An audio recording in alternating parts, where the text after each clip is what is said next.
Hello दोस्तों, जय माता दी। आज हम आप लोगों के लिए लेकर आए हैं अध्याय 77 मीराबाई के अनोखे प्रेम की कथा।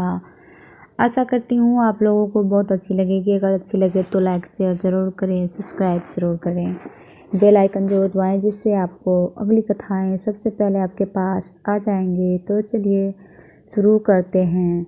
श्रावण की रात्रि में मीरा श्री कृष्ण के विरह में व्याकुल अपने महल के बाहर आंगन में झरझर झरती बूंदों को देख रही है। उसे महल के भीतर रहना जरा भी सुहा नहीं रहा। दासियां उसे विश्राम के लिए कह कह कर थक गई, पर वह अपलक वर्षा की फुहार को निहारे जा रही है। प्रेमी हृदय का पार पाना उसे समझना बहुत कठिन होता है, क्योंकि भीतर की मनोस्थिति ही प्रेमी के बाहर का व्यवहार निश्चित करती है। अभी तो मीरा को बादल गरज गरज कर और बिजुरियाँ चमक चमक कर भयभीत कर रहे थे, और अभी एकाएक मीरा की विचारों की धारा पलटी। उसे सब प्राकृतिक प्रसन्नता और सुंदर धुली हुई दिखने लगी। मीरा भाव आवेश में पुनः बरसाने के पवन में पहुंचकर प्रियालाल जी की झूलन लीला दर्शन करने लगी।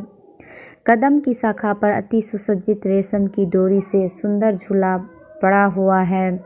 सखियों ने झूले को नाना प्रकार के रंगों और सुगंधित फूलों से मधुर ताल के साथ तानले पंचम स्वर में गा रही है। कोयल और पपीहा मधुर रागनी में स्वर मिलाकर सखियों का साथ दे रहे हैं। सुख, सरिका और मोर विविध नृत्य भगिम्बाओं से प्रिय प्रियतम की प्रसन्नता में उल्लसित हो रहे हैं।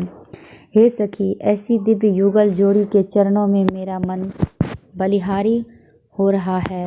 बस्ती वर्खा में श्री राधा श्याम सुंदर के इस विहार को वह मुग्ध मन से निहारते गाने लगी।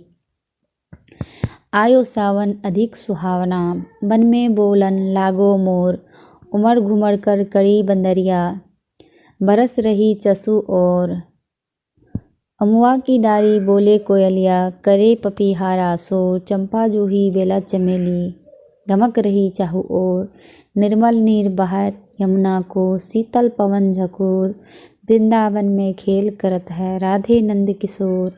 मीरा कहे प्रभु गिरधर नागर, गोपियन को चितचोर। 4-4-6-6 दिन तक मीरा का आवेश नहीं उतरता। दासियों के सतत प्रयत्न से ही थोड़ा पेय अथवा नाम मात्र का भोजन प्रसाद उसके गले उतर पाता। उधर महाराणा विक्रमादित्य के मन का परिताप क्रोध मीरा के प्रति बढ़ता ही जा रहा था। वह अपनी प्रत्येक राजनीतिक असफलता के लिए, पारिवारिक संबंधों की कटुता के लिए मीरा को ही दोषी ठहरा रहा था। सौहार्द्य से शून्य वातावरण को देखकर मीरा के मन की उदासीनता बढ़ती जा रही थी। प्राणाध्यात्म की भक्ति तो छूटने से रही, भले ही सारे अन्य संबंध टूट जाए। परिवार की विकट परिस्थिति में क्या किया जाए, किससे राय ली जाए, कुछ सूझ नहीं रहा था। मायके या ससुराल में उसे कोई ऐसा अपना नहीं दिखाई दे रहा था जिससे वह मन की बात कह कोई सुझाव ले सके। भक्तों को तो एकमात्र गुरुजनों का या संतों का ही आश्रय होता है।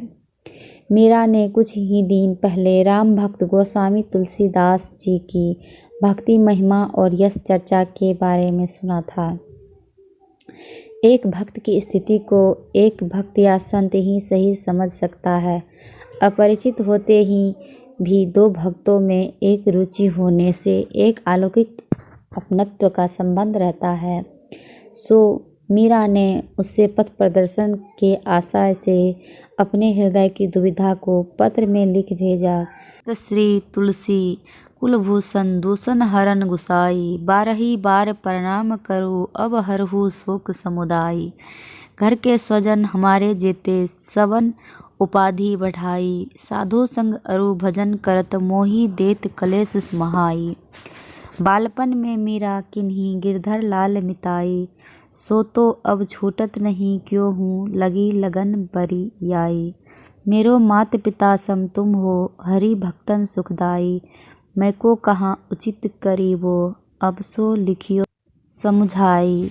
पत्र लिखकर मीरा ने श्री सुखपाल ब्राह्मण को बुलवाया और कहा, पंडित जी, आप यह पत्र महाराज श्री तुलसीदास गोसाई जी को जाकर दीजिएगा।